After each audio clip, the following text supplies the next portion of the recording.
Yes, good morning, students. Very good morning. On the page number 113,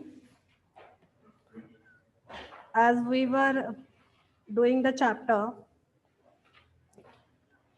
from the middle portion of the page से आज हम start करेंगे, आगे next बढ़ेंगे. मेरी माँ कहती थी कि सूरज ढले आंगन के पेड़ों से पत्ते मत तोड़ो, पेड़ रोएंगे. दिया बत्ती के वक्त फूलों को मत तोड़ो, फूल बददुआ देते हैं. मेरी माँ कहती थी. किसकी माँ कहती थी? लेखक की माँ कहती थी. और सबकी माँ ही ऐसा कहती है. वह बच्चों को समझाती है, इस बात की शिक्षा देती है कि हमें संध्या होने पर, शाम के समय जब सूरज ढल चुका हो, तो हमें पेड़ पत्तों पौधों को नहीं छूना चाहिए, फूलों को नहीं तोड़ना चाहिए. क्योंकि उस समय ऐसा, शायद हमारी माँ भी ऐसा ही कहती थी कि उस समय पेड़ पौधे, जो प्रकृति है, वह आराम कर रही होती है.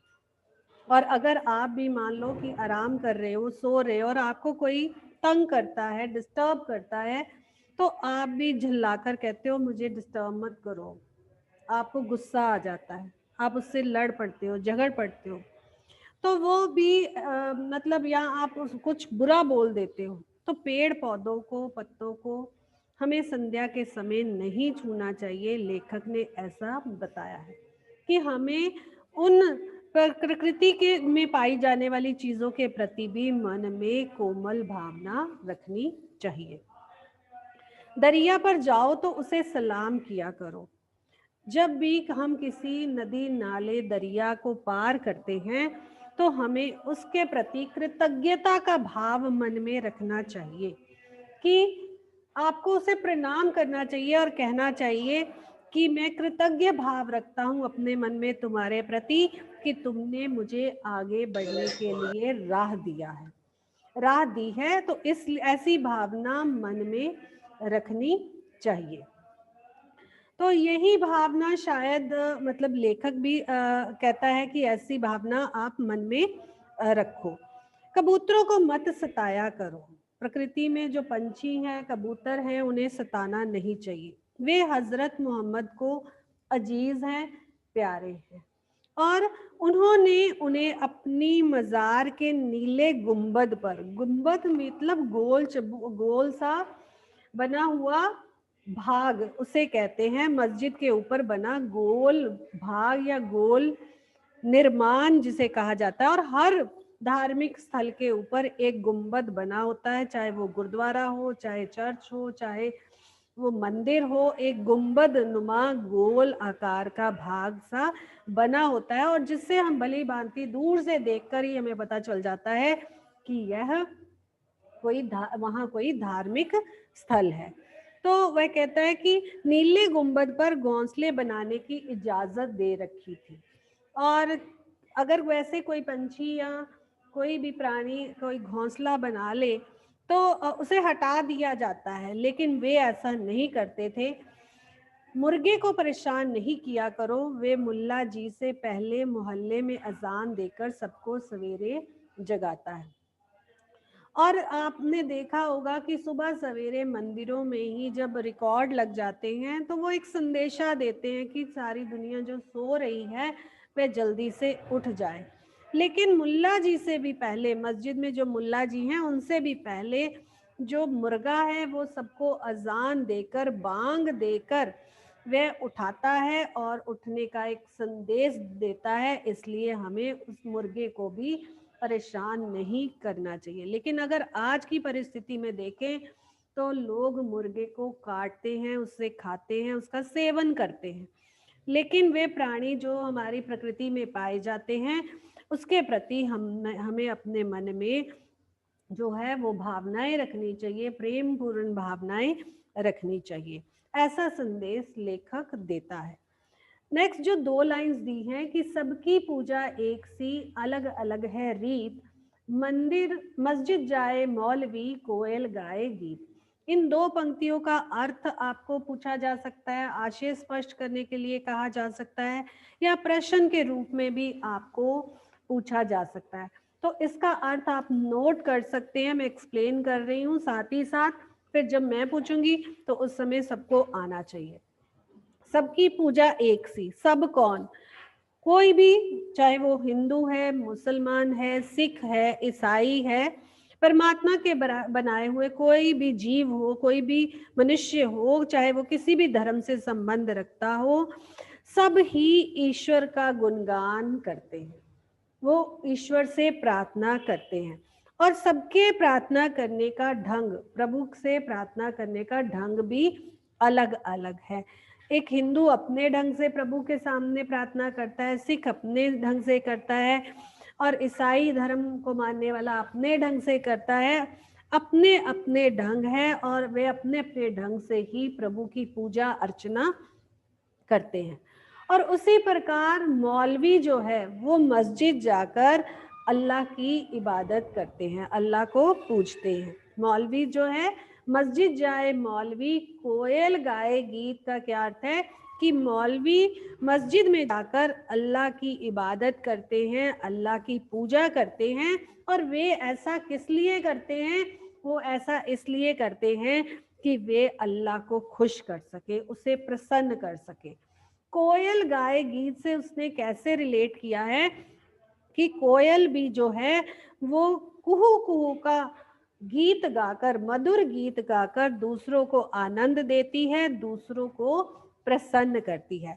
तो कुहू कुहू का गीत गाकर कोयल जो दूसरों को प्रसन्न करती है, उसके मन में भी शायद यही भावना हो कि सब प्राणी उससे प्रसन्न हो, उसकी आवाज को सुनकर, मीठी बोली को सुनकर प्रसन्न हो। और सभी प्राणियों के मन में परमात्मा बसते हैं, ऐसा हम सब ने सुना है, हम सब जानते हैं। तो अपने अपने ढंग से, चाहे वो प्रकृति में पाए जाने वाला कोई पंछी ही क्यों ना हो, चाहे मनुष्य जिसने इस धरती पर जन्म लिया वह ही क्यों ना हो, हर कोई अपने अपने ढंग से प्रभु की अर्चना करता है, प्रभु की पूजा करता है। I think these lines are clear to everyone. Next, Gwalior में हमारा एक मकान था। ग्वालियर, अगर आपको प्रश्न आ जाए हमारा कौन, किसकी बात हो रही है, हमारा लेखक की बात हो रही है, तो अगर आपको प्रश्न आ जाए कि लेखक का मकान कहाँ था, तो आपका उत्तर होगा कि लेखक का मकान ग्वालियर में था। यहाँ पर अंडरलाइन कर लीजिए, उस मकान के दालान में, दालान मीन्स बरामदे में, दो रोशनदान थे। रोशनदान किसे कहते हैं? जो रोशनी के लिए कुछ स्थान दीवार के ऊपरी हिस्से में छोड़ा जाता है, हम उसे रोशनदान कहते हैं। और वहां दालान में दो रोशनदान थे, उसमें कबूतर के एक जोड़े ने, पेयर जिसे कहते हैं, जोड़ा पेयर, जोड़े ने एक घोंसला बना लिया था। एक बार बिल्ली ने उचक कर, उचक कर का क्या अर्थ है? ऊंचा उठकर, उचक कर ऊंचा उठकर दो में से एक अंडे को उसने तोड़ दिया। मेरी माँ ने देखा तो उसे बहुत दुख हुआ, चाहे बिल्ली तोड़ गई थी लेकिन माँ को बहुत दुख हुआ कि कबूतरों ने अंडे दिए थे और एक उसमें से टूट गया है। उसने अपने मन में कुछ ऐसा उसके मन में विचार आया कि अब एक तो टूट गया है, दूसरे की रक्षा करनी चाहिए, दूसरे को किसी तरह मैं बचा लूं। और वह स्टूल रखकर, स्टूल पर चढ़कर दूसरे अंडे को बचाने की कोशिश में ऊपर चढ़ गई और उसके हाथ से दूसरा अंडा टूट गया, गिर गया, गिर गया और टूट गया, दूसरा अंडा टूट गया। वो बचा ना सकी दूसरे अंडे को, मतलब अब दोनों ही अंडे टूट गए थे। कबूतर परेशानी में इधर उधर फड़फड़ा रहे थे। यहाँ से आप इस बात को इस तरह से समझ सकते हो कि एक माँ जिसका बच्चा पैदा होने से पहले ही मर जाए, उसके दुख को का आप भली भांति अंदाजा लगा सकते हो। इसी तरह वो कबूतर जिन्होंने अंडे दिए थे, जिनमें से बच्चे पैदा होने वाले थे, वो टूट गए, गिर गए और उनके बच्चे पैदा होने से पहले ही मर गए। इसलिए कबूतर इधर उधर परेशान थे उन्हें ढूंढ रहे थे, परंतु वो तो पहले से ही मर चुके थे, वो नहीं मिल पा रहे थे। उनकी आंखों में दुख देखकर, किनकी आंखों में दुख देखकर? कबूतरों की आंखों में दुख देखकर मेरी माँ की आंखों में आंसू आ गए। वह दुख से दुखी हो गई, उसका दिल जो था दुख से द्रवित हो गया। इस गुनाह को खुदा से माफ कराने के लिए उसने पूरा दिन रोजा रखा। गुनाह जो गलती हो गई थी उससे उसने प्रभु से प्रार्थना की कि हे प्रभु, जो अनजाने में मुझसे गलती हुई है आप मुझे माफ कर दीजिए। और उसके लिए उसने पूरा दिन रोजा रखा। रोजा किस तरह से रखा जाता है कि मुसलमान लोग जो है वो पूरा दिन भूखे प्यासे रहकर प्रभु की आराधना करते हैं। तो इस तरह उसने भी अपने ही धर्म के अनुसार पछतावे के रूप में रोजा रखा और दिन भर कुछ नहीं खाया पिया। दिन भर उसने कुछ नहीं खाया, सिर्फ वह दिन भर रोती रही और बार बार नमाज पढ़कर खुदा मतलब भगवान से इस गलती को माफ करने की दुआ मांगती रही कि हे प्रभु, अनजाने में जो गलती मुझसे हो गई है आप मुझे माफ कर दीजिए, आप मुझे क्षमा कर दीजिए। तो यह घटना लेखक ने इस तरह से बताई कि माँ, मेरी जो माँ थी, माँ जो थी उससे पहले के समय में थी, तो उस माँ के दिल में कैसे छोटे छोटे प्राणियों के लिए दया की भावना थी। लेखक ये घटना हमें बताकर, ये बात हमें बताकर ये बताना चाहता है कि उसकी माँ भी दिल में कबूतरों के प्रति दया की भावना रखती थी। लेकिन हो सकता है कि आने वाले समय में लेखक ने ऐसा देखा हो कि लोग या उसके परिवार के अन्य लोग दया की भावना नहीं रखते हैं, तो उसने ये बात यहाँ बतानी जरूरी समझी है। नेक्स्ट पैराग्राफ पर हम शिफ्ट करेंगे कि ग्वालियर से बंबई की दूरी से ने संसार को काफी कुछ बदल दिया है। ग्वालियर से लेकर बंबई की दूरी ने संसार को काफी कुछ बदल दिया है। क्या बदला है, बदलाव क्या आया है, उसने ये बताया है। वर्सोवा, वर्सोवा वहाँ के एक स्थान का नाम है। वर्सोवा में जहाँ आज मेरा घर है, पहले यहाँ दूर तक जंगल ही जंगल था और जंगली इलाकों को काटकर, जंगलों को काटकर धीरे धीरे उसने देखा कि बस्तियां बना ली गई। और वे इलाके जो थे, वो पहले जो जंगल थे, छोटे छोटे जीव जंतुओं का निवास स्थान थे, आज रिहायशी इलाके बन गए हैं, लोगों के घर वहां बन गए हैं। पेड़ थे, परिंदे थे, कहाँ? जब वो जंगल था दूसरे जानवर थे। अब यहाँ समुंदर के किनारे लंबी चौड़ी बस्ती बन गई है, अर्थात समुद्री इलाकों के आसपास, जैसा कि मैंने बताया था कि अब बस्तियां बननी शुरू हो गई हैं, रिहायशी इलाके बनने शुरू हो गए हैं या बाजार बनने शुरू हो गए हैं। इस बस्ती ने ना जाने कितने परिंदों चरिंदों से उनका घर छीन लिया है, कितने ही ऐसे जानवरों पंछियों के घरों को इसने तबाह कर डाला, उन्हें बेघर घर कर डाला।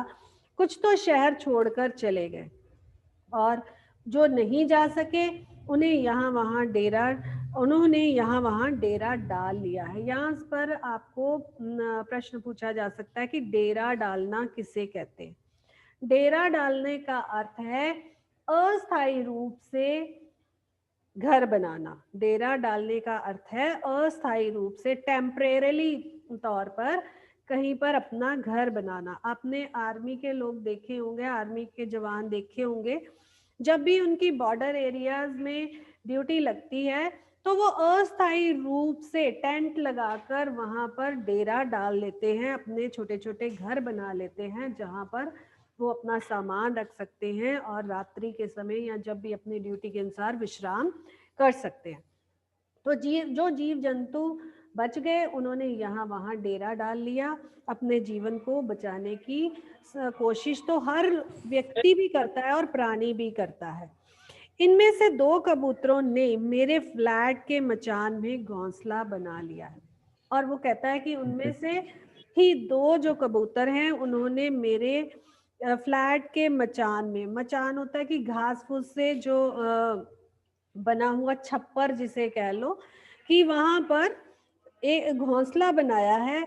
और बच्चे अभी नेक्स्ट पेज पर मूव करने से पहले इस पेज पर इन पैराग्राफ्स जो आज हमने पढ़े हैं उनमें से जो कठिन शब्द हैं आप उनके अर्थ प्लीज नोट करिए। मचान का अर्थ है घास फूस से बना हुआ छप्पर। मचान का अर्थ है, नोट करिए बेटे, घास फूस से बना हुआ छप्पर। गुंबद, गुंबद मस्जिद के ऊपर बना गोल भाग या गोल निर्माण भी कह सकते हैं। मस्जिद के ऊपर बना हुआ गोल निर्माण या भाग। नेक्स्ट है रीत, अलग अलग है रीत। रीत मीन्स परंपरा या ढंग। रीत मीन्स का अर्थ है परंपरा या ढंग। अजीज, अजीज प्रिय या प्यारे। अजीज प्रिय या प्यारे।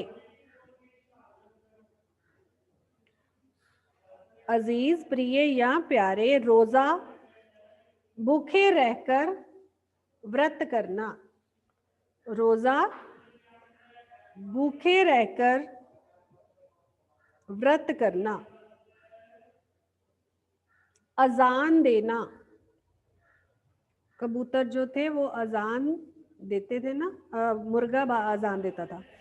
अजान देना, निमंत्रण देना या जगाना। अजान देना, निमंत्रण देना या जगाना या बुलाना भी हो सकता है।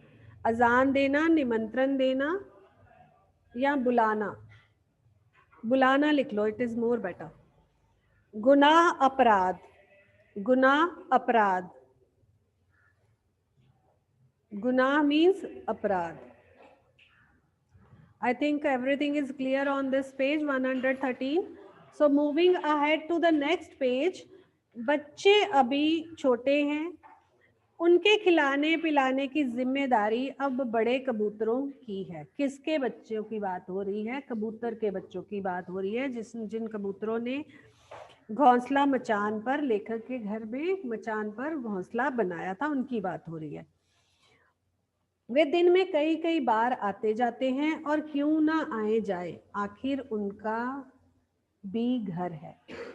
उन्होंने अपना घोंसला वहां बनाया है, ये उनका भी घर है और अपने बच्चों को खिलाने पिलाने के लिए वो अक्सर वहां आते हैं। लेकिन उनके आने जाने से हमें परेशानी भी होती है। किसको? लेखक और लेखक की फैमिली को, परिवार को। परेशानी किसको होती है कि बार बार अगर कोई कबूतर आपके घर में आए, अंदर आ जाए या खिड़की से अंदर आने की कोशिश करे, तो परेशानी तो सभी को होती है। कोई भी जीव जंतु घर के अंदर अगर आता है तो लोग क्या करते हैं, उसके आने का रास्ता ही बंद कर देते हैं, एंट्री बंद कर देते हैं कि ये घर के अंदर आकर चीज़ों को गिराता है या दूसरों को मुश्किल होती है। तो ऐसा लेखक के साथ भी होता था। लेकिन लेखक के मन में जीव जंतुओं के प्रति दया की भावना थी, कोमल भावना थी, वह कोमल हृदयी व्यक्ति था। इसलिए वो उस बात पर ज्यादा उसे कुछ गुस्सा नहीं आता था, वह सहन करता था, कहीं ना कहीं उसे उस बात को सहन करता था। लेकिन जितनी सहनशीलता लेखक के मन में थी, हो सकता है कि उसकी पत्नी के मन में उतनी सहनशीलता की भावना ना हो। तो पत्नी जो थी वो उस बात से बहुत परेशान होती थी। क्यों? जब कबूतर घर के अंदर आते थे तो कभी किसी चीज को गिराकर तोड़ देते थे, कभी मेरी लाइब्रेरी, किसकी लाइब्रेरी? लेखक की लाइब्रेरी में घुसकर कबीर या मिर्जा गालिब को सताने लगते थे। कबीर या मिर्जा गालिब को सताने लगते थे मतलब ये नहीं कि कबीर और मिर्जा गालिब वहां, कबीर जी और मिर्जा गालिब प्रेजेंट थे। कबीर और मिर्जा गालिब के कुछ पुस्तकें उसने अपनी लाइब्रेरी में संग्रहित की थी, इकट्ठी करके रखी थी। तो वे उन पर बैठ जाते या उन्हें गंदा करते या उन्हें गिरा देते, तो इस तरह उसे लगता कि उसके व्यस्तम कार्य के कलाप के बीच ये एक काम और बढ़ गया था कि वह अपनी चीजों को संभाले बार बार। इस रोज रोज की परेशानी से तंग आकर मेरी पत्नी ने उस जगह उनका आशियाना, जिस जगह उसका आशियाना था, उनका आशियाना था, वहां जाली लगवा दी। अब पत्नी, हो सकता है कि पत्नी जो थी वो दिन भर घर का काम भी करती थी और भी कामों में व्यस्त रहती थी, तो बार बार पत्नी को वहाँ की साफ सफाई करनी पड़ती रही हो, तो इसलिए भी वह इस बात से तंग आ गई थी, तो उसने उस जगह को ही बंद करवा दिया। जिस खिड़की से वो अंदर आते थे वहां भी जाली लगवा दी ताकि वो अंदर ना आ सके। उनके बच्चों को दूसरी जगह कर दिया और उनके आने की खिड़की को भी बंद किया जाने लगा। खिड़की के बाहर अब दोनों कबूतर रात भर खामोश और उदास बैठे रहते थे। वो अपने बच्चों को ढूंढते थे कि उनके बच्चे कहाँ गए। बच्चे तो पत्नी ने कहीं और कर दिए थे, तो वो उन्हें नहीं मिल पा रहे थे। रात भर वो चुप रहते और उदास दिखाई देते। मगर अब ना तो सोलोमन है। सोलोमन कौन थे? बिगिनिंग में बताया पार्ट की कि सोलोमन जो थे वो जीव जंतुओं की भाषा को समझते थे और उनकी कोमल भावनाओं को समझते थे, तो जो उनकी जुबान को समझकर उनके दुख को बांटे। कहता है कि समय बीत गया, अब वो समय नहीं रहा। पहले के समय में सोलोमन थे, तो अब वो समय ही नहीं है, समय परिवर्तित हो चुका है और इस कारण भावनाएं भी जो हैं वो दिन प्रतिदिन परिवर्तित होती जा रही हैं। अब वैसी कोमल भावनाएं शायद दिलों में नहीं रही। और ना ही मेरी माँ है। उसकी माँ भी कोमल हृदयी स्त्री थी जिसने पूरा दिन पछतावा किया था और रोजा रखा था, दुख जो इनके दुख में सारी रात नमाजों में काटे। और आज लोगों के दिल जो है वो जो वैसी भावनाएं हैं वो अब परिवर्तित हो गई हैं। अब लोगों के दिलों में वैसी भावनाएं शायद नहीं रही हैं।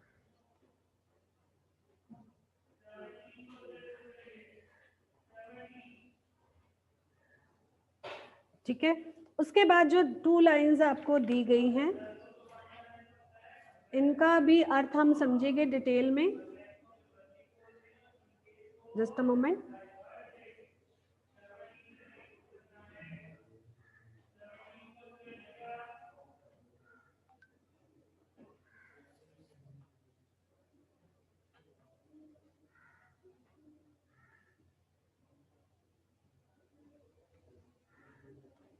नदियां सींचे खेत को, नदियां सींचे खेत को, तोता कुतरे आम। ध्यानपूर्वक इनका अर्थ हमने समझना है। सूरज ठेकेदार सा सबको बांटे काम।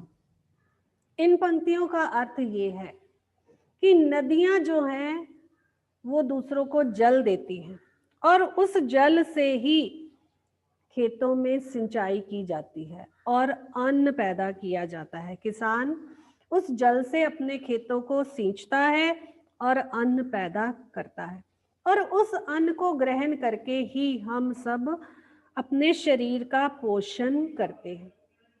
तोता कुतरे आम। तोता भी एक पंछी, तोता भी किसी के भी बाग में जाकर आम जो है खाता है। उसके मन में कभी भी यह भावना नहीं होती कि ये किसी अमीर व्यक्ति का बगीचा है या किसी गरीब व्यक्ति के घर में लगा हुआ आम का पेड़ है। वह बिना भेदभाव के ही किसी के भी बगीचे में जाकर या किसी के भी पेड़ के पर उगे हुए आम खाता है। उसके मन में कोई भेदभाव की भावना नहीं है। सूरज ठेकेदार सा सबको बांटे काम। सूरज एक ठेकेदार की भांति, जैसे कि उसने ठेका लिया हो कि उसने दुनिया में प्रकाश फैलाना है, उसने लोगों को रोशनी देनी है।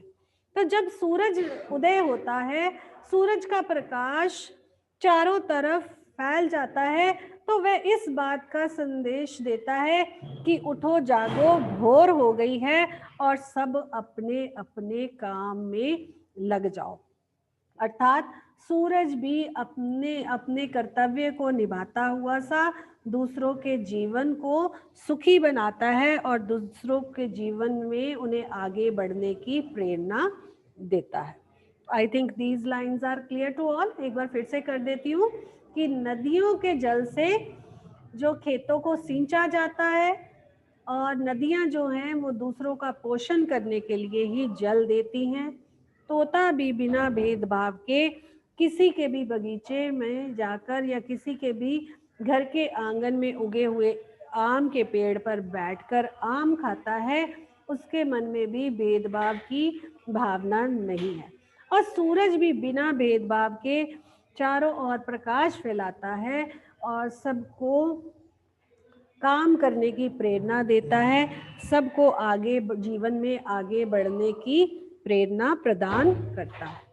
तो इन सब को पढ़कर, इस चैप्टर को पढ़कर हमें यही संदेश मिलता है कि हमें बिना किसी भेदभाव के जीवन में सब प्राणियों के साथ समान व्यवहार करना चाहिए। लेखक ने ये पाठ हमें इसलिए समझाया कि प्राचीन समय में और अब के समय में अब परिवर्तन आ चुका है। लोगों के मन में जो कोमल भावनाएं पहले थी शायद अब नहीं रही हैं।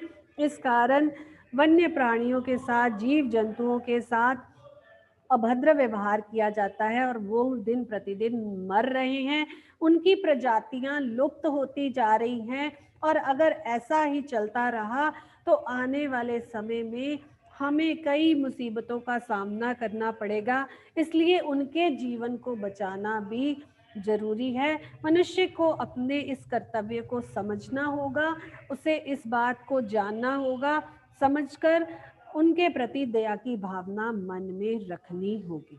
दिस इज द मॉरल शिक्षा हमें दी है उसने कि अब चाहे समय बदल रहा है लेकिन दूसरों के प्रति दया की भावना अपने मन में रखो। इतने मटेरियलिस्टिक मत बनो कि आपके मन की भावनाएं ही समाप्त हो जाए।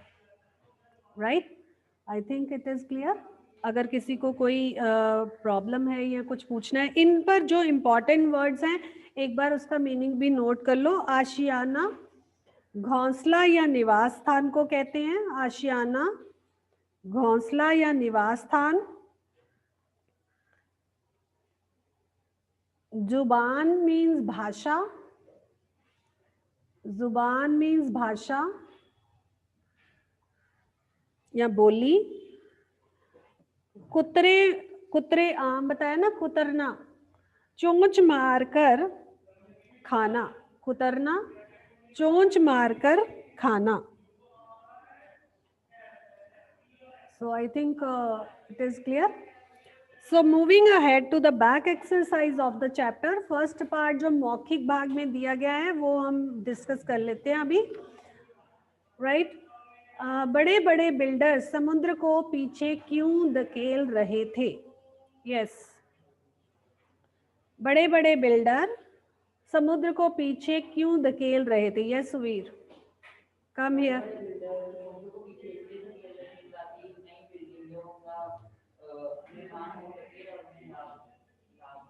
हाँ, बढ़ती हुई आबादी के कारण, बढ़ती हुई आबादी के कारण मकान बनाने के लिए, बढ़ती हुई आबादी के कारण मकान बनाने के लिए बिल्डर्स बड़ी बड़ी बिल्डिंगें बनाते जा रहे हैं या जा रहे थे, जिस कारण समुद्र ऐसे प्रतीत होता था कि उसे धकेला जा रहा है। जो समुद्र का भूभाग था उस पर अब आशियाने बनाए जा रहे थे, बस्तियां बसाई जा रही थी, बाजार बन गए थे और ऐसे लगता था कि मानो वो समुद्र को ही पीछे धकेल रहे हैं। जैसे किसी की चीज पर कब्जा कर लेना, कई लोग करते हैं ना कब्जा, किसी के प्लॉट पर अपना मकान खड़ा कर लेते हैं, तो वो जिसका जो मालिक है अगर उसके जगह पर आप अपना हक जमाओगे तो वो तो किसी का हक छीनने वाली बात हो गई। तो समुद्र के लिए जो धरती है, जो समुद्र का भूभाग है, उसका स्थान है, उसे धकेला जा रहा सा प्रतीत हो रहा था। आई थिंक इट इज क्लियर। आप पूरा टाइम ना इधर उधर देखते रहिए, आप आगे क्यों नहीं शिफ्ट हो जाते students? Please both of you come here and enjoy your chapter. लेखक का घर किस शहर में था? यस, लेखक का घर किस शहर में था? Yes, very good. लेखक का घर ग्वालियर में था, राइट। जीवन कैसे घरों में सिमटने लगा है? नंदिनी। जीवन, शिवाक्षी, जीवन कैसे घरों में सिमटने लगा है? यस वैभव। हाँ, वेरी गुड। जीवन छोटे छोटे डिब्बे जैसे घरों में सिमटने लगा है। डिब्बे जैसे घर कौन से हैं? जैसे फ्लैट्स, छोटे छोटे फ्लैट्स बन रहे हैं ना, 1 BHK 2 BHK, तो डिब्बे जैसे घर उनको कहा गया है। कबूतर परेशानी में इधर उधर क्यों फड़फड़ा रहे थे? यस गरम। परेशानी में इधर उधर फड़फड़ा रहे थे क्योंकि उनके दोनों अंडे टूट गए। यस, कबूतर परेशानी में इधर उधर इसलिए फड़फड़ा रहे थे कि उनके अंडे टूट चुके थे और अंडों के टूटने के कारण वे दुखी थे। तो आज का आपका होमवर्क यही रहेगा कि आपने चैप्टर को अच्छे से रीड करना है और फर्स्ट मौखिक पार्ट को नोटबुक पर लिखना है। उसके साथ पेज नंबर 115 पर भाषा अध्ययन का फर्स्ट पार्ट, कारक चिन्हों को अंडरलाइन करें। ये आपने अभी, मैं 1 मिनट दूंगी आपको, अभी अपनी बुक पर कर लेना है। फर्स्ट मौखिक पार्ट अपनी नोटबुक पर कर लीजिए और नेक्स्ट जो पार्ट है उसके क्वेश्चन आंसर्स आप फाइंड आउट करेंगे आज ही, ताकि हम उसको क्लास में कल डिस्कस कर सके। आप अगर आंसर्स को देखोगे, चैप्टर को पढ़ोगे, मार्क करोगे, तो you will be comfortable to understand all the back exercise whatever it is given in the book regarding या रिलेटेड विद द चैप्टर। तो I think it will be clear, more clear to you. तो efforts करो, daily का काम daily थोड़ा थोड़ा करते जाइए ताकि आपको बाद में कोई परेशानी ना हो।